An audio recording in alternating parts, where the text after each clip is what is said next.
Hello everyone, welcome back to our channel. Today recipe meal maker pakodi easy and టేస్టీగా ఎలా చేసుకోవాలో skip చేయకుండా మొత్తం చూడండి. ముందుగా మిల్ మేకర్లో హాట్ వాటర్ వేసుకోండి. హాట్ వాటర్ వేసుకొని ఒక 5 మినిట్స్ పక్కన పెట్టుకోండి. 5 మినిట్స్ తర్వాత మిల్ మేకర్స్ అనేవి చాలా సాఫ్ట్గా అవుతాయండి. వాటిని వాటర్ ఏమీ లేకుండా పిండేసుకొని ఒక బౌల్లోకి తీసుకోండి.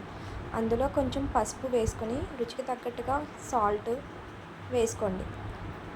ఇప్పుడు కొంచెం కారం వేసుకొని మొత్తం అంతా కలిసేలాగా ఇప్పుడు మనం ఇందులోకి కలుపుకోండి. స్పెషల్ ఇంగ్రీడియంట్ వచ్చి అల్లం వెల్లుల్లి పేస్ట్ అండి. అది ఫ్రెష్గా నూరింది అయితేనే మనకి పకోడీలు అనేవి చాలా టేస్టీగా ఉంటాయి. అల్లం వెల్లుల్లి పేస్ట్ వేసుకుని ఒక స్పూన్ కార్న్ఫ్లోర్, 2 స్పూన్లు బాగా కలుపుకొని శనగపిండి నిమ్మకాయ రసాన్ని పిండుకోండి. నిమ్మకాయ రసం వేయడం వల్ల టేస్ట్ అనేది చాలా బాగుంటాయి పకోడీలు.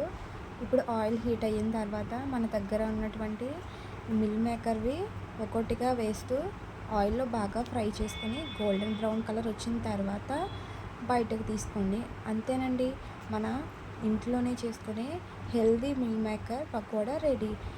మన ఛానల్ని ఎవరైనా ఫస్ట్ టైం చూస్తున్నట్లయితే లైక్